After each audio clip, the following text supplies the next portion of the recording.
Bonjour et bienvenue dans cette nouvelle vidéo, lecture trimestrielle, où nous allons parler, dans ce sens c'est mieux, de tous ces livres. Je t'invite à prendre un petit café, un petit thé, de quoi grignoter, t'installer très confortablement, parce que du coup cette vidéo va être un peu longue et je vais te parler de toutes mes lectures du troisième trimestre de l'année 2021. Donc installe-toi confortablement, c'est parti, on commence tout de suite avec le premier livre. Celui-ci, Les 4 accords Toltec, dont je t'avais déjà parlé dans la précédente vidéo lecture trimestrielle, j'avais commencé à le lire, je m'en étais arrêtée au deuxième accord. Et là, du coup, entre-temps, j'ai fini de le lire. Et je peux te dire que ce livre, c'est une vraie pépite. Si tu cherches un livre de développement personnel qui explique avec des concepts très simples, avec des exemples que tu peux appliquer au quotidien, de choses que tu peux et que tu dois, si tu le souhaites, changer chez toi pour vivre une vie où tu es plus en paix avec toi-même et plus en paix avec le monde, je te le recommande à 10 000%. Il est génial. Je ne l'ai lu qu'une fois pour l'instant, mais je peux te garantir que je vais le relire durant toutes les années qui arrivent. Vraiment, je vais me le relire au moins une fois par an parce que ce livre est une pépite, c'est de la vraie bombe et je ne peux que te le conseiller. Après avoir fait du développement personnel, du coup, je voulais retourner un peu dans mes vieilles habitudes et mes thrillers. Du coup, j'ai lu ce livre-ci, Intimidation de Harlan Coben. Je te lis le résumé de suite. Une terrible révélation, une épouse modèle qui disparaît, et la vie d'Adam explose. Lors d'une soirée, un inconnu aborde Adam et lui révèle que sa femme Corinne a commis un terrible mensonge. Mais quand ce dernier la confronte, elle s'enfuit en laissant un étrange message. Cybercriminel, arnaqueur, tueur à gages. Qu'a fait Corinne, cette mère de famille sans histoire, pour se retrouver au cœur d'une terrible machination? Adam fera tout pour le découvrir et pour retrouver celle qu'il croyait si bien connaître. C'était la première fois que je lisais cet auteur, Harlan Coben. C'est un livre que j'ai retrouvé dans la bibliothèque de ma grand-mère et qui, quand j'ai lu le résumé, je me suis dit, ça me pique, il faut que je le lise. Et j'ai très bien fait parce que l'écriture est très bien écrite. Il est très bien écrit, on se retrouve très vite plongé dans l'histoire. On veut très vite comprendre effectivement pourquoi Adam se retrouve avec du coup son épouse qui disparaît comme ça, qui lui laisse pas de traces, qui lui laisse très peu de nouvelles avec un étrange message. On est très vite plongé dedans. On a du coup, c'est comme dans beaucoup de thrillers, une histoire à plusieurs points de vue. Et à chaque fois, on essaie de comprendre comment le point de vue de l'un va se connecter au point de vue de l'autre. Et c'est quelque chose qui est, encore une fois, avec ce livre, très bien mené. Et je l'ai beaucoup aimé lui aussi. Et que ça me donne très envie de me plonger dans la plume de cet auteur. Surtout que j'avais vu l'adaptation cinématographique d'un autre livre de cet auteur, Ne le dis à personne, qui était extrêmement bien, l'adaptation cinématographique. Du coup, je m'étais déjà dit qu'il faut que je lise Ne le dis à personne. Là, j'ai lu Intimidation qui me conforte dans le fait qu'il faut que je m'intéresse à cet auteur parce que c'est une vraie pépite. Donc, vraiment, je vais partir là-dessus. Je pense que de 2023, 2024, 2025, ça fait être bien chargé de ce côté-là. Ensuite, du coup, j'ai lu le dernier Tiliès de sortie, Labyrinthe. Si tu me suis depuis un moment, tu connais mon amour pour Frontiliès et c'est pas sans raison. Donc je vais déjà te lire le résumé du coup de Labyrinthe. Une scène de pure folie dans un chalet. Une victime au visage réduit en bouillie à cause du tisonnier. Et une suspecte atteinte d'une étrange amnésie. Camille Nijinsky, en charge de l'enquête, a besoin de comprendre cette subite perte de mémoire. Mais le psychiatre avec lequel elle s'entretient a bien plus à lui apprendre. Car avant de tout oublier, sa patiente lui a confié son histoire. Une histoire longue et complexe, sans doute la plus extraordinaire que Camille entendra de toute sa carrière. Tout d'abord, Madame Nijinsky, vous devez savoir qu'il y a 5 protagonistes. Toutes des femmes. Écrivez, c'est important. La journaliste, la psychiatre, la kidnappée, la romancière. Concentrez-vous parce que cette histoire est un vrai labyrinthe où tout s'entremêle. Quant à la 5e personne, elle est le fil dans le dédale qui, j'en suis sûre, apportera les réponses à toutes vos questions. Ce livre est juste une pure pépite. Tu peux le lire en one shot, mais tu ne comprendras pas la fin. Si tu le lis en one shot, je te conseille plutôt du coup de le lire en troisième, en ayant d'abord lu le manuscrit inachevé, puis Il était deux fois, et enfin Labyrinthe dans ce premier opus. Les connaisseurs diront comme moi. Enfin, les connaisseurs, les fans de Tilliez, ceux qui lisent beaucoup son écriture diront comme moi. Mais il est incroyable dans ce livre, vraiment. Du coup, on suit, voilà, ces différentes histoires, ces différents protagonistes, en fait. Pour se rendre compte qu'en fait, bah oui, il y a bien 5 protagonistes, mais que c'est une histoire extrêmement bien menée, extrêmement bien ficelée. Dès le début, on se sent perdu. Tout comme la policière se sent perdue. Parce que effectivement, c'est une histoire très complexe qui arrive à cette victime. Mais quand on arrive à la fin et qu'on comprend le dénouement de l'histoire, mais c'est une révélation sans nom, c'est une vraie pépite et c'est exactement pour ça que j'aime autant son écriture. Voilà, hein, on va pas se mentir, c'est pour ça que j'aime autant son écriture et que je suis pas la seule à le faire, hein, à l'aimer, parce que c'est vraiment quelque chose de génial. Il arrive à nous transporter comme ça dans des histoires en connaissant véritablement profondément son sujet, parce qu'on sent qu'il se fait aider de professionnels de la profession dans chacun des livres qu'il aborde, parce que vraiment c'est exploré avec une telle précision et en même temps rendu compréhensible par tellement de monde, c'est génial. Et je ne pourrais cesser de parler du génie de son écriture, mais voilà, vraiment, c'est encore une fois une pépite. Et tu peux le lire en one shot, même si du coup la fin fera moins sens que le reste, mais si tu veux vraiment faire les choses dans l'ordre, je te conseillerais d'abord de lire le manuscrit inachevé et de lire Il était deux fois. Je ne sais pas si les vidéos lecture de ces 2 livres-là seront déjà parues. Si c'est le cas, je te les mets dans le petit i et en description. Et si c'est pas le cas, bah, je les rajouterai au moment venu pour que tu aies mon avis. Mais voilà, vraiment, il est génial. Et je ne peux que te le recommander comme tous les Tilliez que j'ai lus, hein, évidemment. Du coup, prochain livre, je pensais pas forcément le lire à ce moment-là, mais je l'ai lu quand même. En fait, c'est ce livre-ci. La forteresse du chaudron noir de Bob Lennon. J'ai la version du crowdfunding par KissKissBankBank parce que j'y ai participé et j'ai même le pull qui va avec. Donc là, je ne l'ai pas sur moi, mais je te mettrai une photo juste ici de moi portant le pull parce que vraiment, j'adore ce pull, je le porte tout le temps. Je l'ai porté la semaine dernière, donc là, du coup, il a la lessive, donc voilà.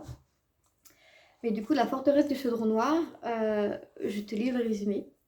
Au fin fond de la contrée d'Erener, le jeune Billy pensait déjà sa route toute tracée. Reprendre la ferme familiale et faire pousser des citrouilles lui paraissait sa seule perspective d'avenir. Mais le destin est souvent taquin, et quand ressurgit un mal ancien menaçant l'équilibre de tout le royaume, c'est entre ses mains que repose soudainement le sort de tous. Saurez-vous braver les obstacles qui se dresseront sur sa route?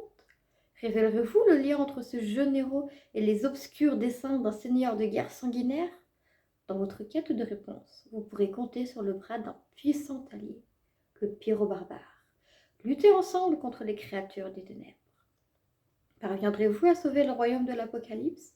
Ou périrez-vous honteusement face à l'adversité pour finir dans un caniveau?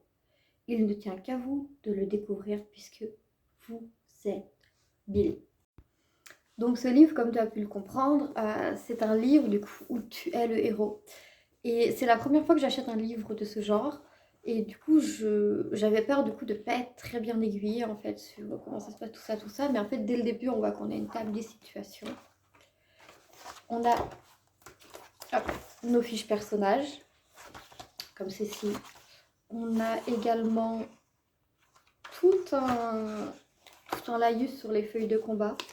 Toute une partie règles qui est extrêmement bien construite, qui t'explique bien ton univers, tout ce qui va se faire, comment tu dois En fait, en gros, si t'es pas adepte de jeux de rôle, mais que ça t'intéresse un livre comme ça, commence par celui-ci, parce qu'il est aussi disponible en librairie. Hein. Et vraiment, il t'explique vraiment les salles principales, les stades secondaires, les règles de combat, les caractères, les armes, les équipements, les outils, les pouvoirs de classe, Parce qu'en fait, du coup, tu peux avoir 4 héros différents, donc 4 Billy différents, et du coup, tu as 4 classes différentes, et il t'explique vraiment tout. Donc vraiment, tu as des pages de règles comme ça, qui peuvent te paraître denses, mais qui en réalité sont très bien expliquées de manière très claire, et c'est génial. Et ensuite, une fois que tu es passé du coup tout ça, et que maintenant, tu as fait ton personnage avec tes statistiques, ton matériel, ton caractère, ensuite, tu passes au livre. Et donc, comme tu vois, il y a plusieurs actes, toutes les 100 pages en fait, à peu près. Tu as évidemment une carte du monde. Dans tous les livres comme ça, il me semble essentiel qu'il y ait une carte du monde, parce que ça m'apporte quelque chose un peu de ludique, type jeu de rôle, et j'adore beaucoup. Et ensuite, du coup, tu commences du coup ton histoire, voilà, avec le prologue, nanani nanana. Donc tu lis ton prologue. Et ensuite, à la fin de chaque partie, ça te dit aller en 2. Et ensuite, tu dois chercher du coup le numéro, nanana. Donc là, le 2 est à la suite. Et ensuite, à la fin du 2, ça te dit, suivant quel Billy tu as choisi, tu vas à telle page, à tel paragraphe, tel paragraphe, tel paragraphe, tel paragraphe. Et ensuite, suivant tout ce qui se passe, toutes les décisions que tu prends, tous les combats qui se mènent, tu vas être mené comme ça, de page en page en page, jusqu'à la fin de l'histoire, ou pas jusqu'à la fin de l'histoire, si, comme moi, tu échoues tes 2 premières aventures avec 2 Billy différents, et qu'au final, c'est le 3e qui t'arrive à la fin. Parce que oui, moi, je suis une bonne joueuse par moment. Je dis par moment parce qu'il y a certains jeux de société où je suis très mauvaise. Enfin, je suis une bonne joueuse, mais je suis une mauvaise perdante. Donc, c'est pour ça aussi que je pense que je pensais pas m'attaquer à ce livre si tôt, mais je l'ai fait et j'en suis pas déçue. Parce que vraiment, suivant le Billy que tu choisis, suivant les objets que tu choisis, suivant les combats que tu fais, comment tu le fais, comment tu as réparti tes points, ça te mène dans des aventures totalement différentes alors que c'est un seul et même livre. Et c'est extrêmement bien construit. C'est extrêmement bien construit, c'est extrêmement bien fait, l'univers est cohérent, l'univers est logique, il y a tout qui est bien, je me suis sentie impliquée dans l'histoire du début à la fin, j'avais vraiment l'impression que c'était moi qui vivais cette aventure, et c'est génial, et je sais que quand il a présenté l'univers de ce livre et tout ça, quand il a fait les vidéos du coup Goblin sur le premier crowdfunding à ce sujet, je te mets le lien en description et dans le petit i, il avait parlé du coup que ce ne serait pas un tome unique, qu'il avait prévu, je crois que c'est au moins 5 ou 6 tomes, quelque chose comme ça, dites-moi si je me trompe, n'hésitez pas. Et quand je l'ai fini et que j'ai lu la fin de ce premier tome, que je suis enfin arrivée à la fin, vraiment je me suis dit, je veux la suite. Je veux reprendre mon Billy qui a réussi à aller à la fin de cette aventure, d'accord. Je veux reprendre mon Billy et mon Billy, il va gagner, il va réussir et il va aller dans le tome 2 et il va continuer à faire le tome 2. Donc là, j'ai vraiment qu'une hâte, c'est de ne pas rater du coup le deuxième crowdfunding pour le tome 2 quand il sortira pour avoir encore une fois le petit suite dans goodies avec le livre et puis voilà. Mais vraiment, c'est une très belle découverte, une très bonne surprise et j'ai très hâte d'avoir la suite. Ensuite, du coup, prochaine lecture que j'ai eue, c'est ce livre-ci, Les Oubliés du dimanche de Valérie Perrin. Donc c'est un genre totalement différent. Hein. Là, vous l'avez vu, c'est ce trimestre, hein, j'ai fait de tout. J'ai vraiment parcouru tous les horizons puisque je voulais essayer de faire un peu ma bibliothèque, donc voilà. Donc je te lis du coup le résumé de Les Oubliés du dimanche de Valérie Perrin. Faute de connaître son histoire, Justine, 21 ans, se passionne pour celle d'Hélène, pensionnaire presque centenaire de la maison de retraite où la jeune femme était soignante. Sa vie est un roman. Sa rencontre avec Lucien en 1933, leur amour, la guerre, le juif Simon caché dans la cave, la trahison, la Gestapo, la déportation. Justine obtient de peu à peu, à la vieille dame, de lourds secrets et finit par affronter ceux de sa propre famille. C'est, tout comme les 2 autres livres de Valérie Perrin que j'ai lus, Changer l'eau des fleurs et 3, dont je te mets les lectures trimestrielles dans le i en description. Un livre tranche de vie, comme j'aime les appeler, parce que vraiment, tu prends un personnage, comme ça, qui est de but en blanc, semble plutôt commun, et tu apprends à le connaître, tu apprends à connaître sa vie, tu apprends à connaître la vie des personnages annexes, et tu te retrouves plongé comme ça dans la vie de gens. Et même si c'est fictif, tu t'y attaches. Et c'est encore une fois un de ces livres, celui-ci. Donc quand je les commence, au bout d'un moment, je me dis, mais en fait, je veux pas le finir. Je veux pas le fermer, je veux pas ne plus entendre parler de ces personnages, parce que l'histoire est trop bien écrite, c'est trop bien fait, c'est trop... C'est vraiment un livre confort. Vraiment, les livres de Valérie Perrin, même s'ils abordent des sujets très lourds et très difficiles parfois, ce sont des livres confort parce qu'ils me donnent l'impression de faire partie d'un tout, de faire partie de cette famille, de faire partie de la famille que ces personnages se sont construits dans ce livre. Et, et c'est vraiment quelque chose que j'aime beaucoup. C'est le premier livre qu'elle a écrit et c'est le dernier que je lis parce que, bah, comme vous le savez, je ne fais jamais les choses dans l'ordre, hein, sinon ce serait trop simple. Euh, mais vraiment, c'est extrêmement plaisant. Je ne sais pas si elle écrira d'autres livres ou si elle n'en écrira pas. Je sais qu'en ce moment, il y a Changer l'eau des fleurs, son livre qui a été adapté en pièce de théâtre. Elle a eu son mot à dire dessus, hein, tout ça, tout ça. C'est à Paris en ce moment et je crois qu'ils ont prévu de faire une tournée dans toute la France. Et j'ai très très envie d'aller voir. Parce que si vous avez vu ma revue sur Changer l'eau des fleurs, vous savez à quel point ce livre m'a bouleversée.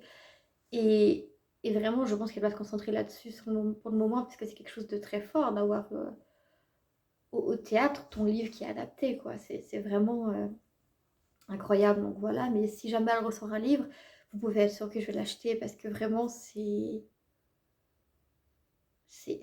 c'est des tranches de vie, c'est des livres qui sont extrêmement confort pour moi. Et j'adore ça. Juste, j'adore ça. Et le dernier livre, du coup, de ce trimestre, que j'ai commencé à lire mais que je n'ai pas fini parce que c'est encore une fois du développement personnel, c'est ce livre-ci, Je pense trop, de Christelle Petit-Colin. Ce livre-ci ne faisait pas partie des livres que je souhaitais lire, ni que je pensais lire un jour, mais ça fait partie des livres qui... en fait, c'est le seul livre, en fait, qui m'a été conseillé de lire, du coup, par les professionnels de santé qui me suivent.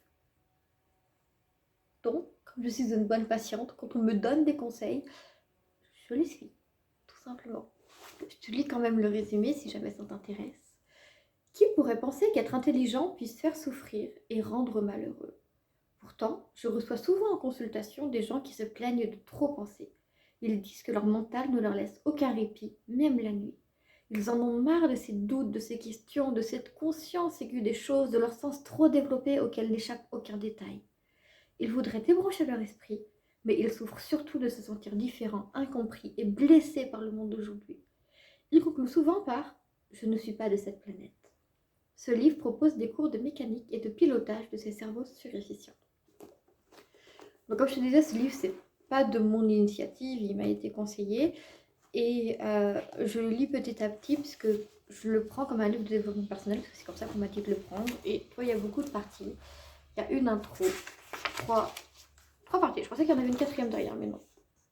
Il y a que 3 parties de la conclusion et de la biographie. Et je lis petit à petit pour l'instant, je suis encore que dans la partie 1, chapitre 2, de l'hypersensibilité à l'hyperlucidité.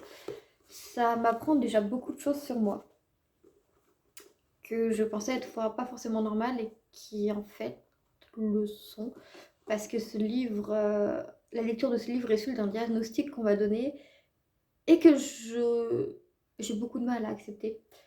Et du coup, en fait, ce livre me donne les clés pour m'expliquer pourquoi ce diagnostic a pu être posé aussi facilement maintenant que j'ai décidé de l'avoir. Et pour me donner les clés sur comment vivre avec ça, en fait, au quotidien. Donc tout simplement, en fait, c'est pour ça que je le lis, en fait. C'est vraiment pour, comme c'est dit dans la dernière ligne du résumé, ce livre propose des cours de mécanique et de pilotage de ces cerveaux surefficients. Et déjà là, pour l'instant, je suis dans la phase d'identification et d'acceptation de beaucoup de choses, parce que c'est comme ça que commence ce livre. Mais il tape fort sur plein d'endroits. C'est pas forcément agréable, mais je sais que c'est nécessaire. Donc je laisse me taper fort pour l'instant, parce que je sais que du coup, par la suite, il y aura du coup les fameux cours de pilotage, de mécanique pour apprendre à être plus en paix avec moi-même. C'est pas bête de vouloir ça, étant donné que justement, c'est quelque chose que je cherchais avec le développement personnel, tout ça. Donc voilà. Je finis ce trimestre là-dessus en ayant entamé ce livre et en ne l'ayant pas fini, mais c'est normal parce qu'il faut que je me laisse du temps pour processer toutes les infos qui sont dedans. Et voilà. Du coup, c'est avec ce dernier livre et cette jolie pile que je te remontre une fois de plus. Hop là. Voilà. Du coup, c'est là-dessus que va se terminer cette vidéo lecture du troisième trimestre de 2022 qui du coup comprend mes lectures du mois de juillet, d'août et de septembre. J'espère qu'elle t'aura plu. Si c'est le cas, n'hésite pas à me mettre un like pour me le montrer. N'hésite pas à me mettre en commentaire ton avis si tu as lu un ou plusieurs de ces livres, que ton avis soit le même que le mien ou différent. Peu m'importe, parce que moi j'aime bien comprendre ce qui fait que j'ai aimé un livre et ce qui fait que toi tu peux potentiellement ne pas l'avoir aimé. N'hésite pas non plus à me mettre en commentaire des recommandations de livres qui tu penses pourraient me plaire. Parce que je trouve ça toujours intéressant d'avoir tes recommandations. Et puis sache que si tu m'en fais une, je lirai forcément le livre un jour ou l'autre, même si tu as l'impression que ça met une éternité à venir. Crois-moi, ça viendra. N'hésite pas non plus à partager cette vidéo si tu connais quelqu'un qui pourrait aimer un ou plusieurs de ces livres. Et qui tu penses ça pourrait leur faire plaisir d'avoir mon avis dessus. N'hésite pas non plus à t'abonner si ce n'est pas déjà fait. Ici, on parle globalement de livres, de produits terminés, mais il y a aussi 2-3 petits autres contenus qui arrivent petit à petit. N'hésite pas non plus à t'abonner à mes réseaux sociaux, globalement Instagram, Facebook, TikTok, c'est ceux sur lesquels je suis le plus active. Même si j'ai pas mal abandonné Instagram ces derniers temps et TikTok aussi, mais on va y revenir petit à petit. Les liens sont dans la description ou sur l'écran d'outro qui arrivera juste après. Et sur ce, n'oublie pas d'être heureux, parce qu'être heureux c'est important. Passe une belle journée et à bientôt dans une nouvelle vidéo.